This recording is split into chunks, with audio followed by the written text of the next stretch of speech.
Halo Sobat Catur semua, selamat bertemu kembali.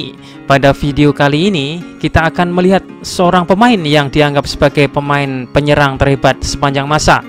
Dia adalah Alexander Alekhine. Dia menciptakan pembukaan yang ahli catur mengabadikan pembukaan catur ini dengan namanya. Ya, pembukaan Alekhine menciptakan serangan yang luar biasa. Oke, langsung saja kita lihat apa itu pembukaan Alekhine. Partai kali ini saat Alexander Alekhine melawan Jacques Misses. Partai berlangsung pada tahun 1925. Oke, Jacques Misses yang memegang putih memulai permainan dengan pion E4. Alekhine merespon kuda F6. Inilah awal pertahanan Alekhine. Dengan pembukaan ini hitam menggoda putih untuk memainkan dorongan pion E5 untuk membentuk pion pusat yang besar dan berpotensi terlalu luas dalam rencana untuk melemahkan dan menyerang pion putih yang terlalu maju dan menyerangnya dari sayap. Oke, di sini putih memutuskan tidak mendorong pionnya, tapi malah bertahan dengan kuda C3. Hanya sebatas mempertahankan pionnya. Setelah Alekhine menantang pion dengan D5, putih mendorongnya dengan E5 yang menendang kuda mundur. Sekarang kedua pion hitam maupun putih sama-sama dalam posisi terancam. Putih meraih pion D5 sebelum hitam menangkap balik pion E5 sekaligus membuka serangan menteri hitam menyerang kuda. Kuda mundur ke E3 dan Alekhine mengembangkan kuda ke C6. Putih membawa kudanya keluar menantang kuda hitam di tengah. Alekhine menerimanya. Hitam memukul balik dengan menteri. Setelah Alekhine membawa menteri ke D6, putih memainkan gajah B5 menjepit kuda yang di belakangnya ada raja. Gajah memblokir dan putih memutuskan pengamanan raja alias rokade. Alekhine memainkan E6, membuka gajah dan dibalas C3, bersiap untuk mendorong pion D4 untuk merebut pusat. Alekhine membalasnya dengan menteri E5 menyerang gajah.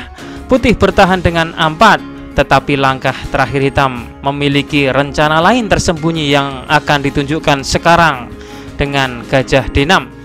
Menciptakan formasi baterai sekaligus ancaman mat. Putih bertahan dengan G3.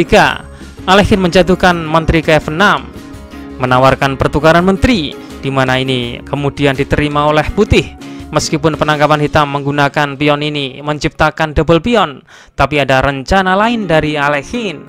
Ia berencana menggunakan pion hanya, mendorongnya ke depan, menciptakan kelemahan di sisi raja putih, dan pion F3 ini malah memungkinkan untuk mengerahkan lebih banyak kendali pada pusat, terutama petak E5. Putih mendorong pion D4 dan Alekhine melompat kuda ke A5, menawarkan pertukaran gajah. Putih menerima dan hitam menangkap balik dengan raja. Putih mendorong pion, mengancam kuda. Di sini Alekhine bisa saja melompatkan kudanya ke B3 untuk mendapatkan gajah, tapi ia lebih memilih mengarahkan kuda ke C6, tetap mempertahankan kudanya untuk pertahanan putih. Benteng D1 mempersiapkan terobosan pion D5. Alekhine memainkan A6, merencanakan terobosannya sendiri dengan pion B5. Putih benteng B1 dan Alekhine memainkan B5, mencegah putih memainkan dorongan C5. Putih tidak ingin menangkap pion B5 karena ini akan memberikan peluang hitam pada bentengnya. Jadi dia mendorong pion A5, menutup sisi sayap menteri. Hitam menjatuhkan kudanya ke E7, merencanakan manuver kuda ke pusat. Putih memainkan benteng B2, memberikan dirinya pilihan untuk menggadaikan benteng. Di saat itulah Alekhine memainkan raja ke C6, mengaktifkan raja menuju permainan akhir. Putih mengikuti dengan raja F1. Kuda hitam melompat ke D5. Tampaknya pion putih sedang diserang kuda hitam, tapi ini hanyalah jebakan karena benteng akan ke C7 yang akan memerangkap kuda. Putih juga tidak akan mengambil kuda dengan kuda karena ini hanya akan mengaktifkan raja hitam setelah mengambilnya. Karena itulah di sini putih memutuskan langkah pawai rajanya menuju pusat. Alekhine mengalihkan pandangan ke ujung lain dengan H5 untuk membongkar menerobos sayap raja. Apabila sekarang putih memainkan pion H4 dalam upaya menghentikannya, maka ini akan melemahkan struktur pion putih karena setelahnya hitam dapat memainkan dorongan pion F5 lalu ke F4 yang akan menggoyangkan struktur pion putih. Sehingga di sini putih menjatuhkan kudanya ke G2 untuk membantu menghentikan hitam terhadap petak H4. Hitam menggeser bentengnya dari A ke E, membayangi Raja Putih. Putih akhirnya mengembangkan gajahnya ke E3. Sebuah langkah pengembangan yang buruk dan pasif, tapi apa boleh buat, ini sedikit pilihan dari Putih. Alekhine mendorong pion F5 untuk mendapatkan ruang. Putih mengangkat rajanya ke D2, tapi ini sebuah kesalahan karena hanya akan mengunci rajanya sendiri. Untuk mengeksploitasi ini, hitam mendorong pion H4. Dan sekarang Putih baru menyadari bahwa apabila sekarang kuda mengambil pion H4, maka hitam dapat memainkan pion F4 yang akan menjebak gajah yang terkurung. Atau jika pion makan pion, maka kuda Putih akan termakan benteng hitam. Jadi di sini Putih berusaha membuat jalur gajahnya dengan menyingkirkan terlebih dahulu rajanya ke D3. Tetapi kerusakan telah terjadi karena hitam berhasil menyingkirkan pionnya yang terisolasi dan lemah. Berbalik menciptakan keunggulan dengan file terbuka untuk benteng. Dan begitu Putih menangkap balik dengan pion, hitam memiliki file terbuka sepenuhnya. Alekhine meluncurkan bentengnya ke H2, menyerang kuda. Kuda melompat ke H4.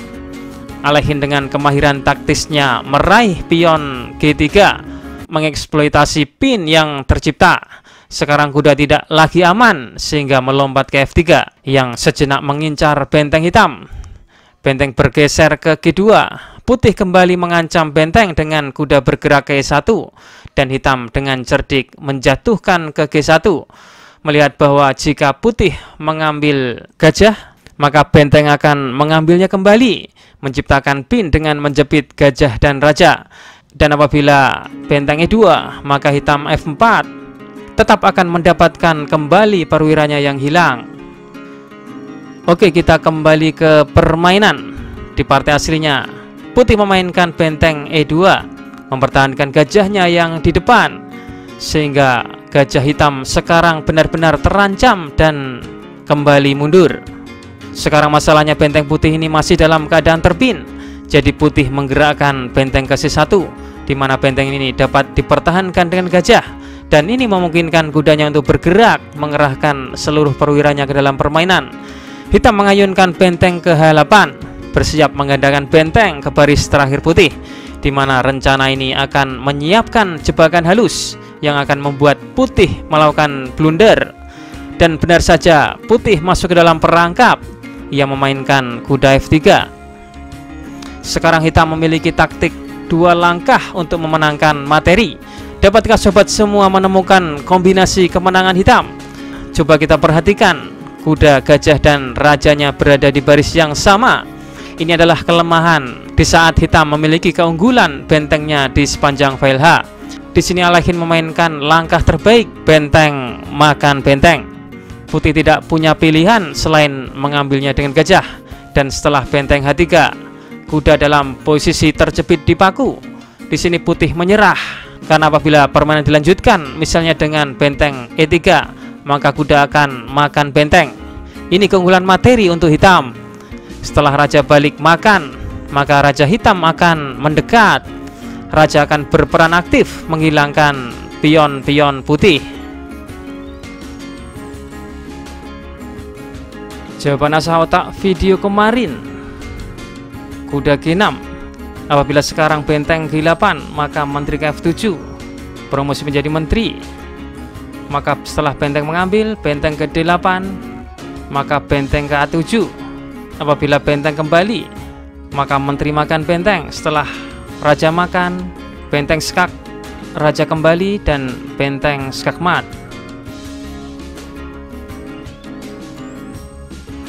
Oke, kita masuk ke segmen asal otak. Temukan langkah terbaik dari Putih untuk memenangkan permainan. Jawaban asal otak ini akan kami tampilkan di video selanjutnya. Selamat menganalisa.